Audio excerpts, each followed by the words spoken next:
So, hey everyone, thank you so much for jumping into Tradecraft Tuesday here with us. Look, if you aren't familiar, Tradecraft Tuesday is where we are diving into a whole lot of tradecraft. Hey, what we're learning, what we're seeing, what Huntress is kind of catching up on the horizon, what's going on in the trenches, and to educate you on maybe some of the tips and tricks that could help you defend from these threats, or just make sure you're aware of what hackers are up to, malware, scams, all the stuff that's out and about.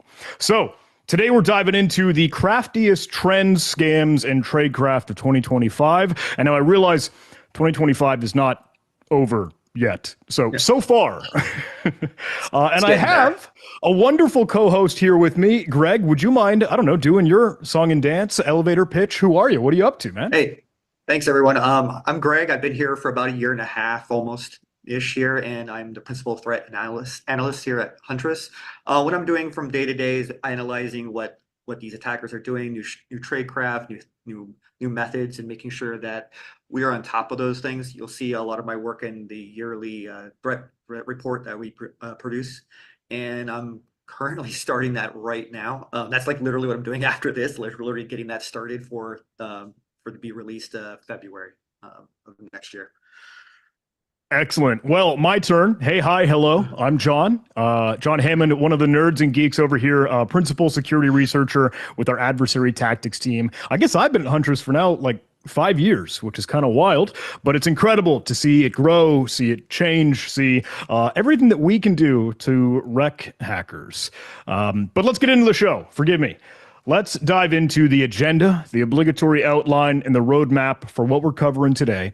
I do want to give you a little bit of some stuff in the news. And maybe, I don't know if this is selfish or not, our news. Something that we were super excited about, a really, really cool study, story, something to show you with the new Huntress blog that we'll dive into in just a sec. And then we thought, Greg and I were thinking, how could we break down a giant topic? Okay, the top scams and tradecraft and tricks for 2025. There are 3 that I thought we'd dive into. Greg, what were those that you had in mind here? There's going to be ClickFix. We're going to have AI deepfake voice being used to phish and mimic individuals. And finally, we're going to wrap that up with the ViewState exploitation that we have been seeing near and dear, back and forth over the last 10, 15 years. That's became popular, then not so popular, and then popular again. Excellent. Time is a flat circle. Well, hey, I do see everyone chiming in within the chat. So if you haven't already, please do. I don't know, let us know where you're tuning in from, how you're doing, what you're up to. We do want to make this as engaging as we can. So we'll try to ask back and forth, hey, what do you think? Give us your hot take. We do want to hear from you. I'd love to actually know what's valuable and educational for you. But let's dive into the In the News segment. And if I may say, I think this is a little bit of breaking news because, hey, we got to release this. We showcased and released this blog, big write-up and article this morning, just about 9 o'clock Eastern. But it is a wild story that a threat actor, a hacker, cyber criminal, bad actor, installed Huntress. And for folks that don't know, Huntress is an EDR, right? Endpoint detection and response managed security solution, a whole platform for our security operations center analysts and for people to dig in and investigate malware, alerts, signals, all the things that will, flag and prove and confirm malicious activity. And this bad actor, really funny. We have some links flying around in the chat if folks were curious and wanted to dig into the full write-up. But this individual, this bad actor, I think was looking for Bitdefender. And there's no secret here. A lot of bad actors or threat actors will experiment and try to test other security solutions or any different antivirus EDR thing so that they could see how well does their malware or their tooling perform. Does it work? Does it bypass? Can it fly under the radar? So they were looking for Bitdefender, and we even saw them look around at a couple others. I think Malwarebytes was in the mix a little bit. And they come across Huntress, and they install Huntress, which gives us a absolute gold mine of visibility in this threat actor and cyber crimes operations. Their tooling, their workflow, what they do for some AI, some Google Translate things here and there. It's just fascinating to see a lot of their toolkits, evil jinx, phishing setup, maybe some stealer logs with info stealer malware, blah, blah, blah. It's a wild story, and we could even dig into some of their routine. Like, how often are they on keyboard? What are they working? What time do they put into this effort? And from us, from our perspective, Greg, I don't know. I think this is like, this is cool. This is neat. This is Yes. wild, right? Yeah, I've worked at this is my third EDR company that I've worked at, and I'll say, at Cylance and both at Cylance and EI, we both had this kind of incident happen. And I think the important thing here is, if an EDR company detects that you're committing crime, you're doing crimes, and your OPSEC is not good, I think it's pretty pivotal for them to look at it and make sure that you're being detected and you're developing counter intelligence based off that. So yeah, both at Cylance and EI, we had incidents similar to this. Not quite as like we had like actors, just install, try test some things and then uninstall. I think this guy would just like let it go, and it was just like man going on his daily life, continuing his crimes. So it's a very interesting scenario that we came across. Well, if I may, I'd love to touch on this because truthfully, we put this out and we're stoked about it. It's a wild, crazy story, incredible threat intel, kind of, deep dive, firsthand, front row seat view of what a threat actor is doing. But we've got some folks, understandably so, that kind of raise their hand and like, hang on, is this an invasion of privacy? Is this customer quote unquote info that you've just kind of now, I don't know, shot out to the stratosphere? And genuinely, again, this is where I want your opinion. So please let us know in the chat. Let me know your hot take. But I hope this is a huge testament for, okay, getting the education out there that this is what an EDR can do and does. Like, this is no different from what CrowdStrike has the access. This is no different than what SentinelOne could do. This is what every endpoint detection response, especially when you've got security operations center analysts that can dig into it and investigate the endpoint. And we dug into this because there were Defender alerts picking off. We'd seen this host name previously in past intrusions, and there were a whole lot of red flags sounding alarm bells to, okay, let's go see what is the malware on this host and why. So I'd love to get your hot take, but I did want to share that explanation because a lot of folks were wondering and questioning on that. But that is what a security solution does.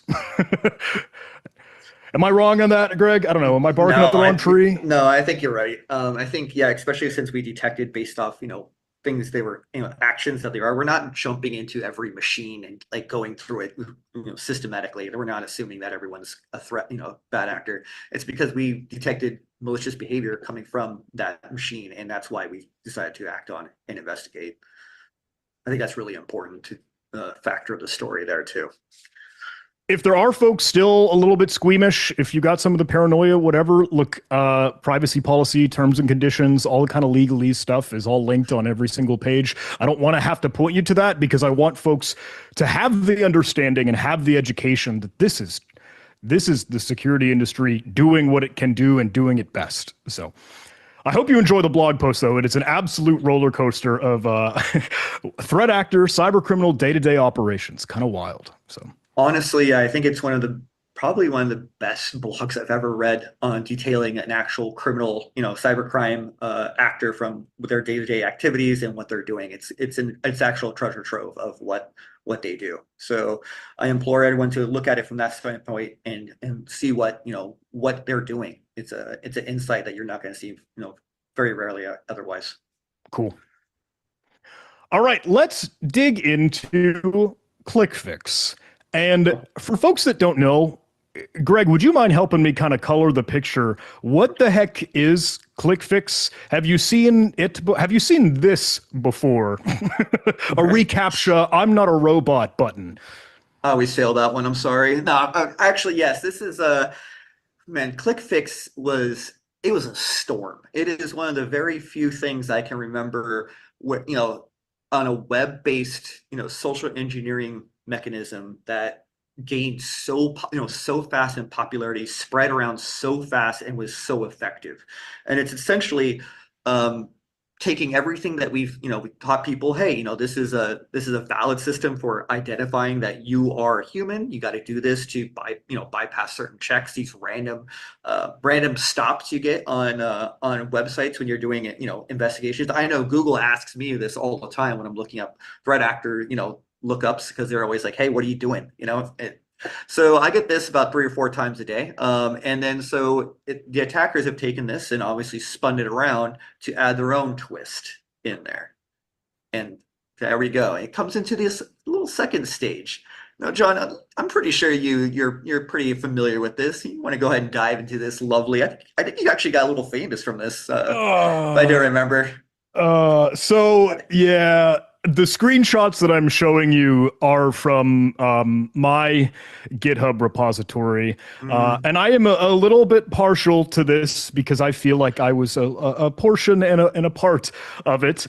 But for the backdrop and context, ClickFix is the name that has been given to this social engineering lure, where you are trying to fix something and you're maybe a victim the target falls for and is produced and presented with steps or a couple instructions to like press the Windows key and R on their keyboard and then paste in with Control V anything that the website might provide, and that's it. That's it.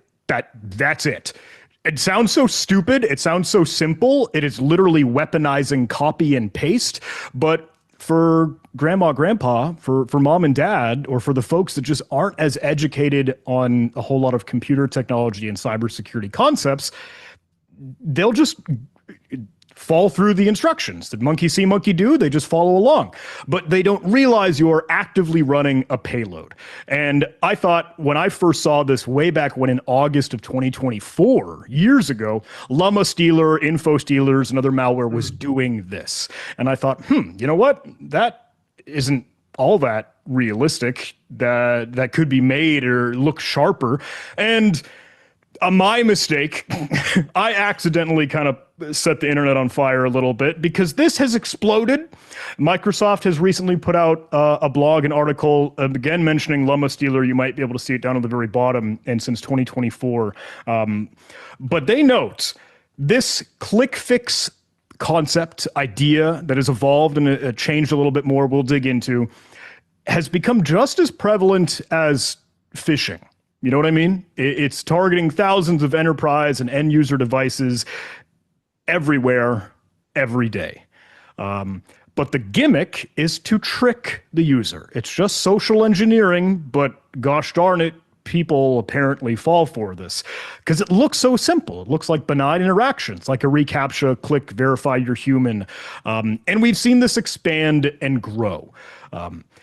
Do you know, Greg, were you able to dig into any of this recent incident that we pulled apart? This one used Cloudflare. I didn't get to look at this one, but I did like the twist that they did, the protocol handler that I thought was a pretty nice little deviation from the norm. I got to look at a couple of the other ones, particularly I saw a couple of the Mac ones that we'll get into this a little bit later, but I didn't get to dive into this one. But this one seems pretty cool. Yeah, folks were interested in this blog. That actually was a neat lure. Again, ClickFix as it's now just the classic commonplace thing. But you might see oftentimes like the Cloudflare turnstile, this display, verify you are human here. But this one didn't actually go straight to like a run dialog box with the Windows key and R hotkey. It brought you straight to a protocol handler. But just as Greg mentioned, and just as we've seen in the chat, a lot of folks were discussing, hey, we see this in Mac too. And even on Linux, because just about everywhere you can find one way to get to a position where you can run code or run a command. On Windows, you make it easy with that run dialog box, the Windows key and R. But you've also got other options. File fix became a nickname for one trick of opening up the Windows Explorer first, or even using it on a web browser page when you're opening a file or saving a file or trying to print something. Just a couple extra keystrokes, some other simple steps, and you can again get to a position to paste in and run a command. Windows key and X and I to open up. The Windows key and X is the power menu, which is neat. You can open up PowerShell, command prompt, task manager, and there's even more through that. So that's wild, if I may say, but you've probably seen it everywhere. Yeah, I'm just looking through the chat. You've seen people sharing their experiences that they've had users fall for this, and it is absolutely everywhere. I have a friend who's in DFIR, and I think he said from pretty much September of last year through January of this year, he was nonstop responding to corporations and being the initial access point to large scale corporations getting compromised. And he said he hated ClickFix, but it gave him at least job security for the last next 2 years guaranteed. Yeah. That's a fascinating thing as just kind of the person that, I don't know, again, still feels like a piece of the pie, a puzzle piece here. In that, you know what, this does show the industry and the world that, okay, this is a problem. This is the education. This is the awareness that is missing. And we need to get that as far and wide as we can. We need people to know and understand what you're doing when you paste in something that a website could just arbitrarily give you. And a little bit of a pet project, if I may, I've been building out the sort of a collection or archive or catalog that's very like LOL bins. If folks are familiar, nerds and geeks listening in, for like the LOLBAS or the GTFO bins, or these big resources where you could see what native and natural tools on your computer could be abused and leveraged for an attack.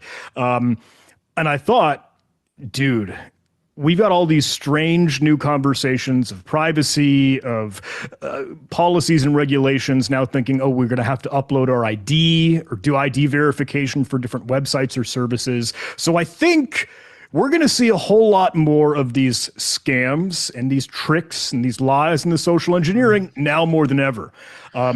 So I've been trying to build out what I'm calling a ClickFix wiki that showcases a lot of the tools that could be used and abused, and even some of the lures or that social engineering lie that might trick any individual, and even some that have a little bit more gimmick to it. Oh, it bypasses the user account control, so you can run as admin, or it has an irregular process parent. It's not coming from Explorer itself, it comes from FTP or something else strange. I'm still tinkering with this, but if folks did want to play with it or if they're interested, I'm trying to see where this project will go. That is literally the domain clickfix.wiki. But I hope that can be, and I hope we can build out more resources for the detection engineering, for the awareness, for the education, just getting the information out and about. Anyway. That's a super rad project. Yeah, Thank you. Say that's really cool. It's really cool, and I really hope people take it and run with it. I think the only thing I would add on it is maybe something for defenders to have post exploitation to figure out what ran for each of these. I think that'd be really cool. But yeah, right into mitigations here. So I think all these came pretty much simultaneously from Microsoft, I believe. Is that correct? I think almost all of these were issued like in I want to say late last year, October-ish, that they punched these out. And majorities are Windows 6s, but a couple of them are also for Explorer unique only. And I looked around, and it seems like what's interesting is Chrome and a couple other browsers you can't limit control paste information in there without installing a custom plugin.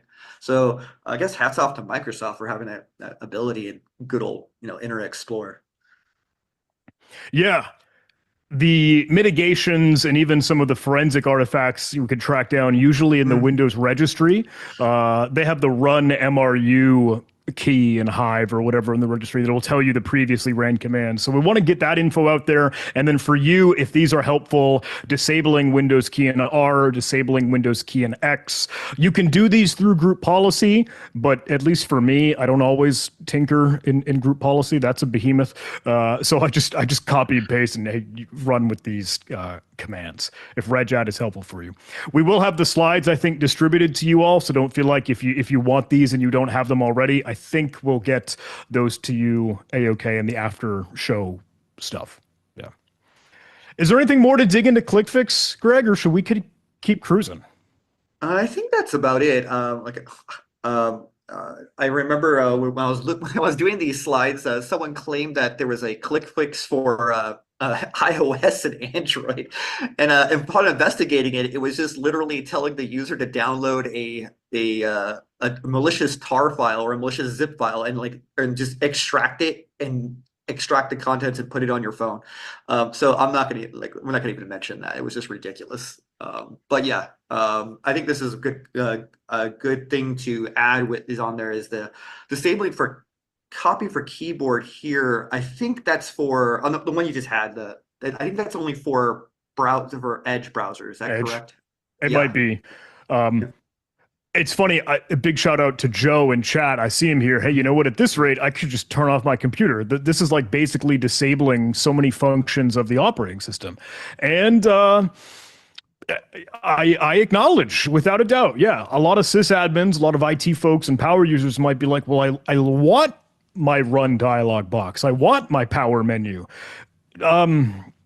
Yeah, but you have the context, you have the understanding and the education how this could be taken advantage of and abused for your customers, for other employees, maybe for folks that aren't as savvy. If this is a worthwhile endeavor, your mileage may vary. I know that's your own risk profile and threat model, whatever you're thinking. I just wanted that to be available for y'all. So, Nice. all right. AI and deepfakes, Greg, what do we think? Oh man, AI and deepfakes. What a topic. For those that you don't know, I previously came from doing a cybersecurity for a venture capital, and AI and deepfakes were a personal favorite of mine, and I was a red teamer there, and they were so successful that the venture capitals I was targeting it immediately started investing into that technology. It was a great push for that, and that was 4 years ago when this technology first came across. So, and it's amazing how fast it's advanced, and it's not just being used by hackers. As we're going to talk about, it's been used by a lot of offensive capabilities, from governments to scammers and everything else. So it's not just going to use to compromise machines. It is a wide facility used for AI, voice and video deepfaking. And yeah, with that, as you can see, this is just articles I grabbed lately. It's there's FBI has been investigating. They cranked up. They have estimated that this year is going to be probably around 60% total higher than last year on deepfakes. The latest Qantas breach was attributed back to deepfakes. North Korean tactics. We'll talk about that in a bit. Very oftenly used deepfakes, as well as a couple survivors. The Manta network, as he dodged a deepfake a tactic and shared it with a lot of groups of shared it with almost everyone. It was actually a pretty good insight to say, hey, this is what we're being targeted with, and it was a pretty awesome experience. And with that, yes. So let's talk about what deepfakes and how much deepfakes we're seeing in 2025. So I went to there's actually an incident database for AI and AI deepfaking. You can access that from incidentdatabase.ai. It's a great resource. They have a really cool map and breaking it down by industry, breaking it down by what kind of tax it was and what was seen. So 2025, we're already seeing a 35% increase in reported deepfake incidents. So that's an important factor here, because a huge problem with deepfake issues is the victims are just embarrassed that they got compromised, or they're embarrassed that they fell for it, so they don't report it. I think there was a report, I tried finding it for this, I couldn't find it, but there was a report talking about that, like just like phishing, deepfake victims are only respond like somewhere around 20% of the time that they admit that they and wise up to say that they got compromised. And I've had that experience in previous locations where we had 2 or 3 users get compromised by AI machine, and they were just too embarrassed to report it. And we later found out, and they were like, "Oh yeah, I didn't think that was that big of a deal. I just thought, they might have, I sent them some money or anything." But it was just like, yes, but now we know it happened, and now we have to report it, kind of thing. So it's along with phishing scams. We're gonna go down a long, deep dive conversation about what to handle this kind of issue. And we'll talk about that as well as what are attackers using them for. So, and moving ahead, John, we can go to the next slide. And before we talk about what they're using, well, let's give it a good example of what they're using for, because here at Huntress, we had a really interesting scenario here. And huge shout out to Stuart, Alden, and Jonathan on here, who absolutely tore apart this really, really cool scenario where Blue Noroff, which is a North Korean threat actor, who's targeting crypto. What they did here is they started off this attack with a deep fake. And they actually deep faked an employee's team. And yeah, when the employee joined, they joined this Zoom meeting, and it had deep fakes of their senior leadership already pre-made in there. And then the attack evolved to say, "Hey, we can't hear you. Your microphone is, we need you to install this update for Zoom so we can hear you from this in this call." And thanks, Cody, for the awesome link there. Yeah, it's that one right there. It was a great analysis. And when the victim downloaded that, what they thought it was a Zoom extension, and it was all really well done, that's what kicked off the exploitation here. And now it's a great example of how deepfakes are used to socially engineer to help push agendas for threat actors. And we're going to see that, that kind of tactic used throughout this, because deepfakes alone obviously can't really compromise you, but they're going to help sweeten the pot, if you will. And moving forward, so with this, how are deepfakes being abused today? So again, this is from data from that incident report for AI, and right now, even though 5.1% is being used for impersonating access and 6.4% is using for social engineering phishing, that's still a significant amount. And again, that's also only what's being reported. For impersonating access, attackers are typically going to voice cloning or deepfake visualing in like meetings in IT spoofing. And social engineering, we see that where the attackers are sending video messages to individuals saying that they're part of a group, just like we just saw in a previous example, or they're cloning and voices and calling individuals. Other attacks that we see with AI are financial fraud. There was a great one recently where a poor lady in Japan sent over like $6,000 to someone who was using deepfake voices and activities to make it seem like they were an astronaut in space and running out of oxygen, and they needed money to purchase oxygen. I'm not joking. That actually You really showed me happened. that article the other day, and it was bewildering. Well, I just want to be a fly in the room where the group is like making this scam, and they're just like, you know what? Astronaut in space running out of oxygen, run with it. There you go. Go. And I mean, it's pretty imperative. I remember the first deepfake incident I remember being really big was I was telling you, it was the Tom Cruise where they had someone deepfake Tom Cruise just jumping around someone's backyard. And I thought, as a red teamer, man, that is going to be big. And yeah, that it's absolutely escalated. So, and IBM Data has produced their 2025 cost of a breach data report, and 16% of breaches right now are involving AI abuse. 37% of them are for phishing, and impersonating is around 35% of them. So that is pretty alarming numbers, and unfortunately, they're only get worse. But for the next one here, John, thanks. So how successful are deepfakes? Well, so far in 2025 alone, $310 million in loss has been attributed to deepfakes. And right now, and actually a really powerful case was the RUP chief, who absolutely got deepfaked into sending over $25 million. And this is not the first time a tech group has got targeted with it. I think there was another one 2 or 3 years ago that was a similar amount. And this was all done by voice cloning. They mimic the CEO saying, "Hey, I need to close this deal." They just happen to know about the deal because someone tweeted about it, like saying, "Hey, we're closing. This is expected," and the attackers ran with it. And that was an absolute case where just the timing and they are able to clone the CEO's voice, I believe, from social media, which used to back in the day, it used to take about 2 minutes of cloning. About 2 years ago, it was about 2 minutes of audio to clone your voice with about a 90% accuracy. Right now, I think 24 seconds gets you about a 92 to 93% accuracy. And then there's even tools like that you can supplement them to make it higher or even with less with less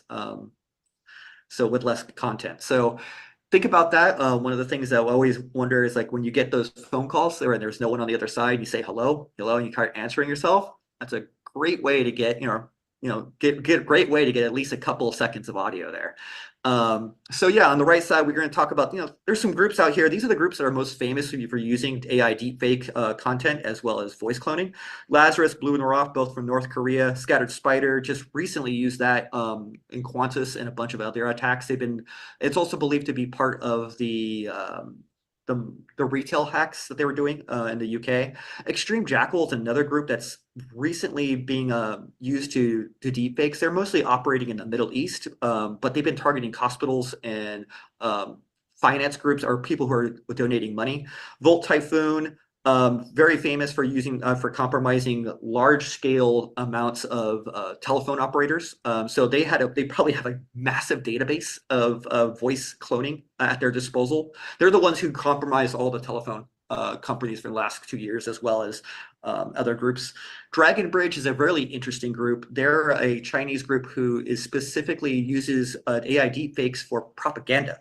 They've been doing almost every single Asian election and Asian political climate where it's being escalated. They have dropped deepfake videos or used social media to push propaganda out.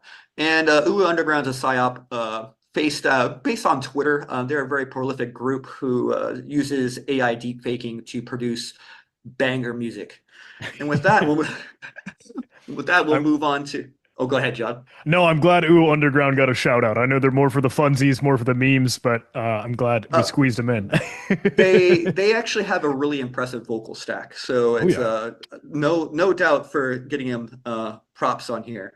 So what does AI deepfakes look like? So this was an example shared recently by some crypto companies who had IT individuals using or people applying to IT positions or applying to development positions deepfake. And both of these here are deepfake individuals being used to target people in co-working.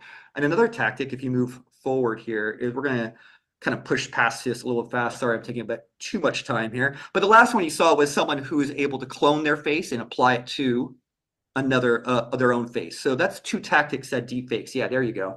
Yeah, so this is you'll see face swapping being used. It's a popular technology that was made popular by Snapchat back in the day. So a lot of the GAN and images and technology used for deepfaking images was started by filters on Snapchat. Fun little knowledge there.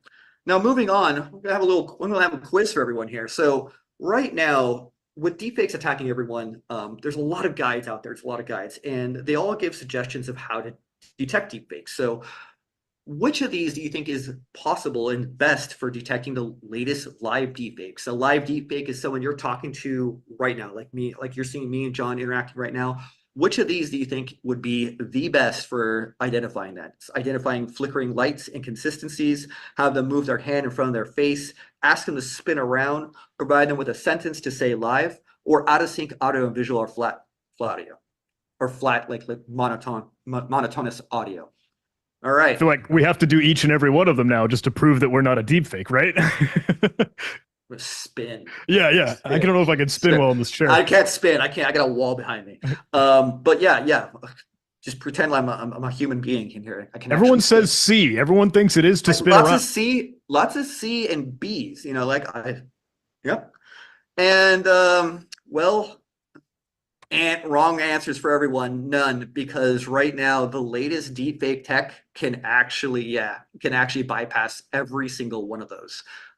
There's a really cool, the latest one that the spin. Everyone's pretty good at the spin because was pretty good. Was a pretty good strategy. The latest deepfake GAN system actually has a picture of has you spin around and record it, and they have you take from multiple angles so you can identify when someone is showing you when someone's making you do the spinny spins to prove that you're a real human being.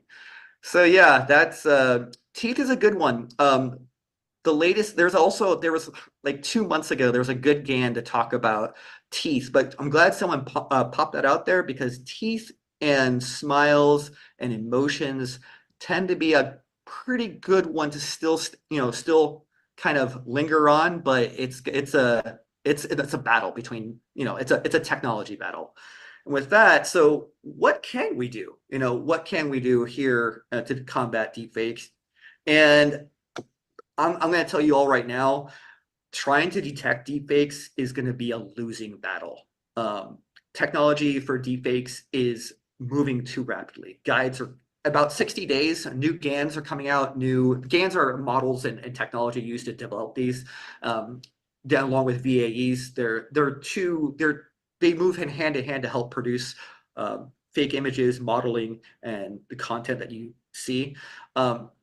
Ultimately, people are going to get fooled. Your technology will get bypassed. So my biggest strategy for everyone, like if you take away one thing here today, is assume every single one of your employees has been cloned and have plans in place.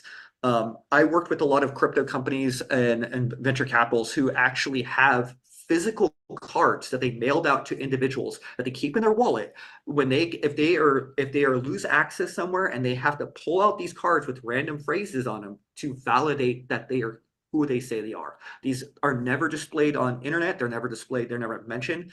And I think that's a solid strategy. I absolutely helped implement that at a couple places I worked at.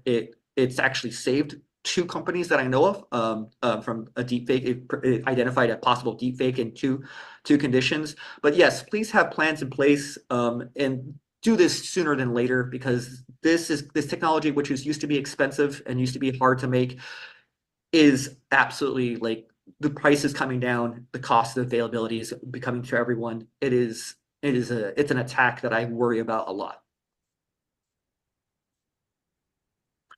And speaking of Cool. attacks, John, you have a great example of what a live deepfake does and what kind of attacking strategy they have.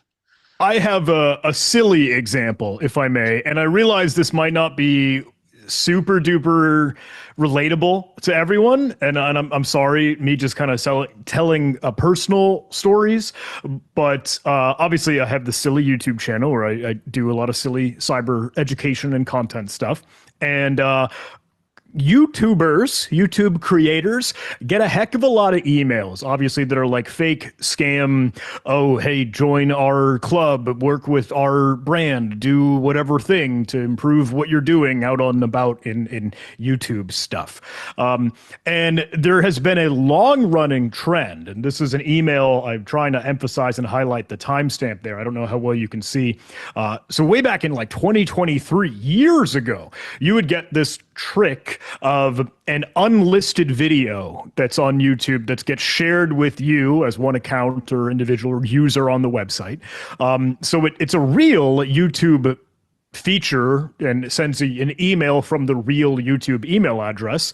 And they share a video with you about, hey, there's some important updates to the site's policies or some changes that should be made in how you function and what you do. And you can extrapolate that to any other work that you might do without it being a YouTube example, forgive me. But there's a more recent one that has kind of been hitting the streets in 2025. This was an email that came through in January of this year, but it's continued to, and I've seen others. I've communicated with folks. Jim Browning, I don't know if folks know some of the scam bait community, other creators that do some online stuff. He had saw an email like this way over in March, but this is clever because they've upped the ante and started to use some of these modern techniques like AI deep fakes and voice changing stuff. So the video that they share with you, if we were to scroll down and go take a look at the preview, it includes the CEO of the company, CEO of YouTube in this example, Neil Mohan. And folks might know, maybe you don't, that's okay, whatever. Just as an example, if we were to go see the video that was shared with us, let me try and play it for you. I don't know how well we'll get sound to come through, but how does this look? Let me know. We'll see you in chat. Hello, you and many other YouTube users are very important to us. Due to changes in YouTube's monetization policy, you need to read the updated agreement to maintain the ability to monetize your content. A detailed document is available at the link in the description of this video. You have 7 days from the date of the email notification to confirm your agreement to the new terms. If you fail to do so within the specified period, the monetization of your videos may be temporarily suspended. Thank you for your attention. Cool. Yeah. So it's funny. I'm looking at chat. I'm seeing everyone's kind of getting their reaction to it, and I'll skip ahead if it lets me continue slides, please. Hello. We're trapped. Okay. I see mixed reviews. I see folks that say, hey, there's no teeth. There's our indicator. Some say, dang, that's really good. Some say, nah, that's super fake. Motions don't match the statements. So this was obviously deep faked Neil Mohan, CEO of YouTube. So you got that person of authority kind of thing. You've got this update with urgency, with changes that should be made, with, oh, follow this action, do these instructions within the next 7 days, or there'll be consequences. But that was from just some other interview or panel that he had been on previously, and then deep faked to say those certain words and make his face look like he's moving his lips and his mouth to sound like and look like he's saying those words, right? Did you believe it? Some people, yes, no. Was it realistic in your mind? I think the important thing here is that was probably deep faked probably around December time. And the advances that we've had, I mean, whenever, like, for a good example was Google's video Veo 2 that came out. That's impressive. You can do teeth. You can do that. That's been absolutely the gold standard in video cloning and video technology, and that's only available. That's available at that point. There's lots of smaller teams working on capable video cloning. A lot of Chinese companies that do some really awesome jobs doing that.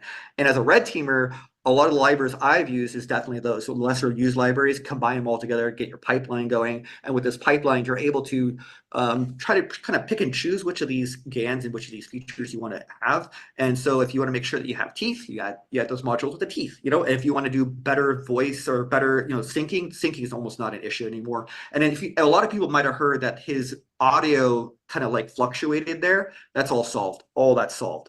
So it's really a matter of how dedicated your attackers are, how much time they have, how their experience, and how much they want to invest into compromising you. Yeah, this is wild. I saw that obviously in the beginning of the year, but those advancements, the enhancements and the improvements will certainly make it a little bit more realistic now. Because I did see a lot of folks in the chat saying like, nah, not really. This wouldn't fool me. But we're all having that conversation with you already in the context, thinking about deepfakes, etc. If this caught you off guard and was some in the moment urgency phishing email one way or another, maybe you could fall for it.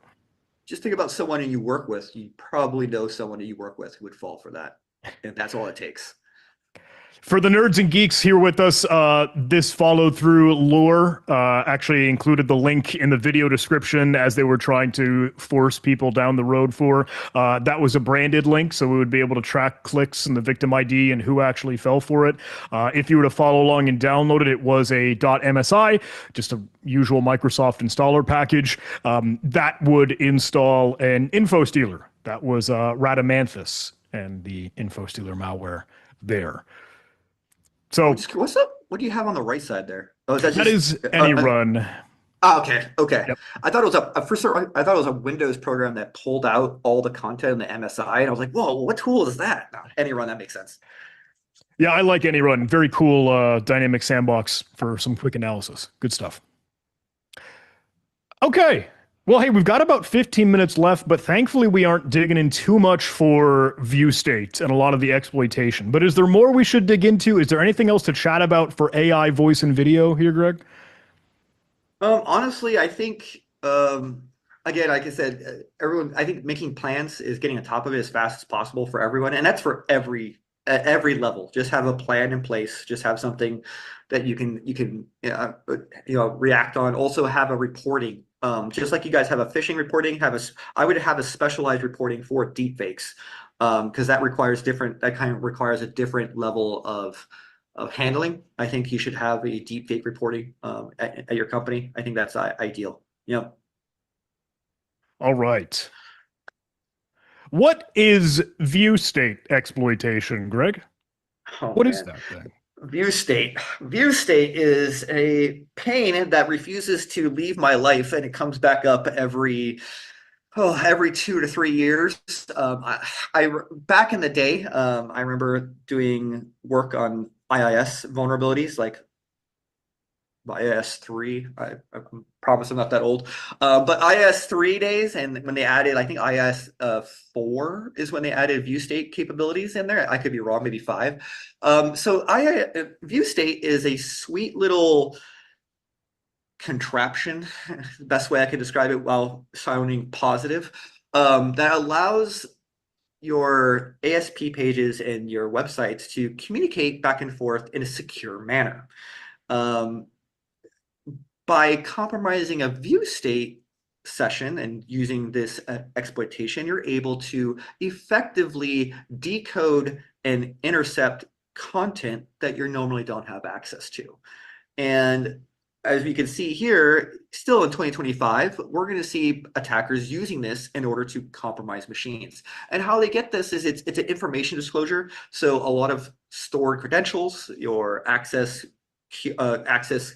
mechanisms, you're going to have sessions, and as well as trying to think of other ones that have been used. Just anything that you can imagine. Like the user is going to have their identities and everything in a session wrapped up into this nice little view state encryption method. It allows them to grab that, decode it, and read it. And in many cases, that allows you to completely compromise machines, compromise systems, or compromise PII or incidents of the user session.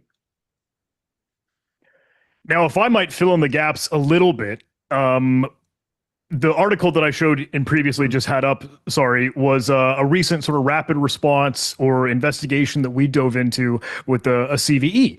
Again, as Greg mentioned, hey, this is 2025. Although this attack vector has been known for many, many years, this hasn't particularly gone away when you have an ASP.NET, Windows hosted server using ViewState to handle a session.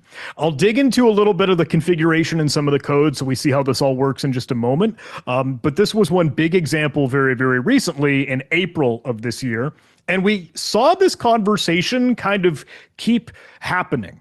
For folks that might be familiar, of course, with Screen Connect, a lot of the remote monitoring and management solutions from ConnectWise, old ConnectWise Control, I believe, they had previously, just after the Center Stack and TrioFox Gladinet trouble, put out a little important notice of, oh, hey, we're pushing out patches just as well. But there was a weird thing because there wasn't a vulnerability right then and there. It was kind of just out of abundance of caution, we want to remove this attack surface and we're going to get rid of our use of ViewState within this.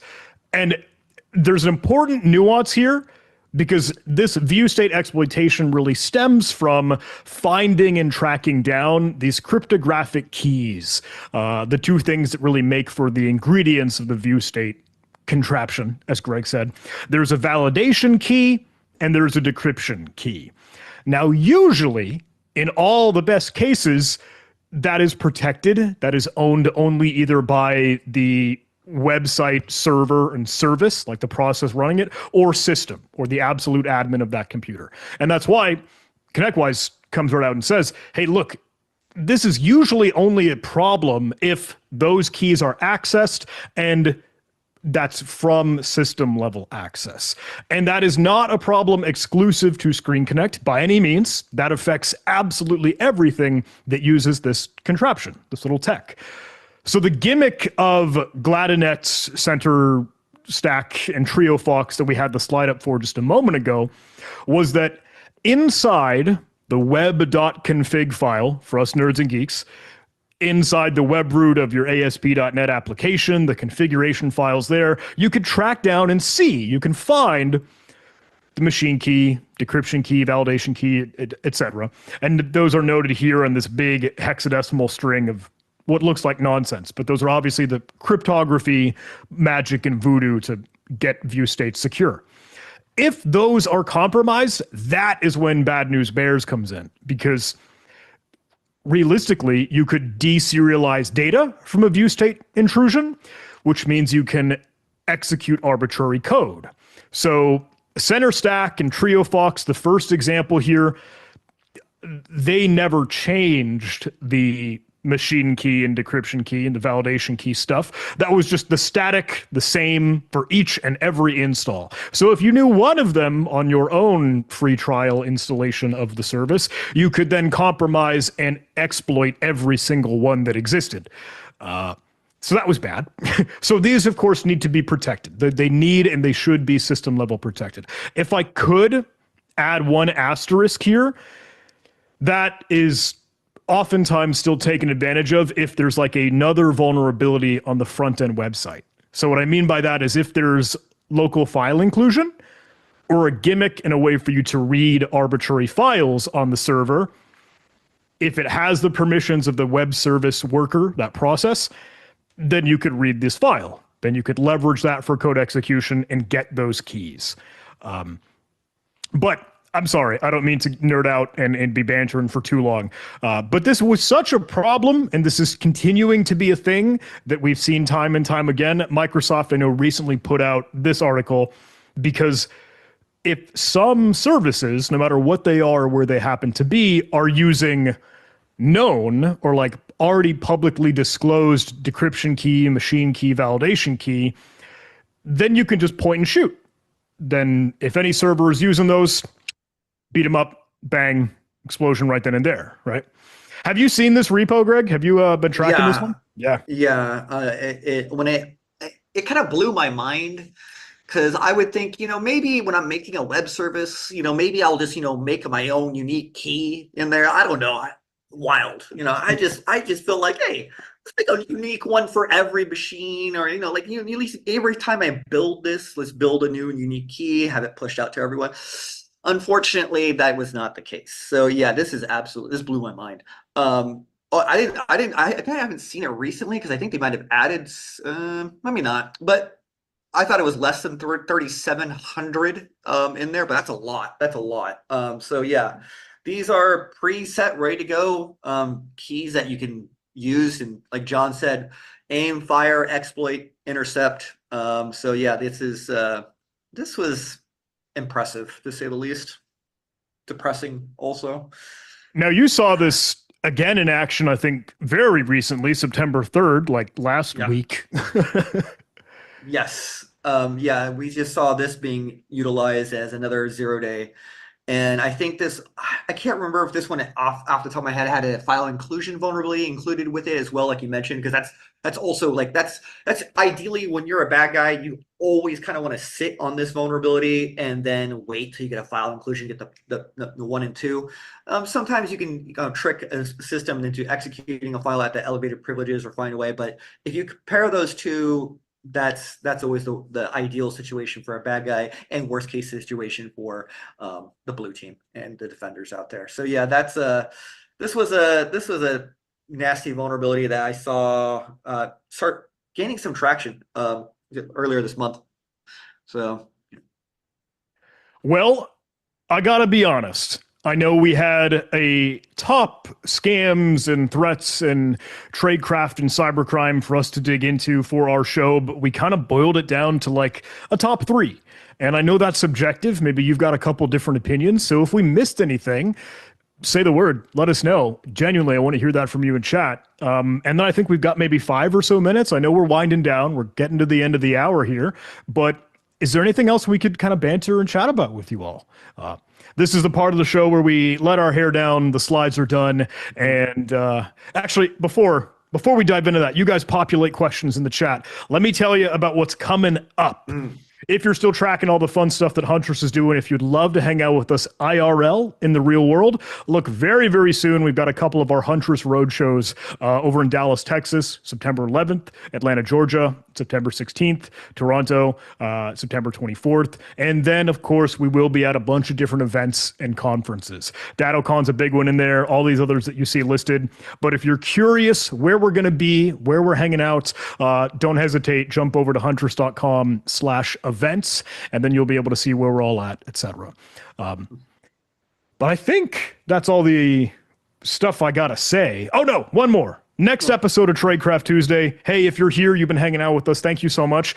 Because you're registered for this thing, you'll also be registered for that thing. Coming up October 14th, a little bit more spooky Halloween-themed episode. The dangers you don't see and threats hiding in your network. So we'll see you there. With that, any questions before I have us sign out? Anything in the chat?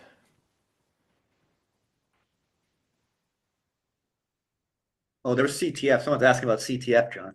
Yes. Thank you for asking, everybody. Oh, man.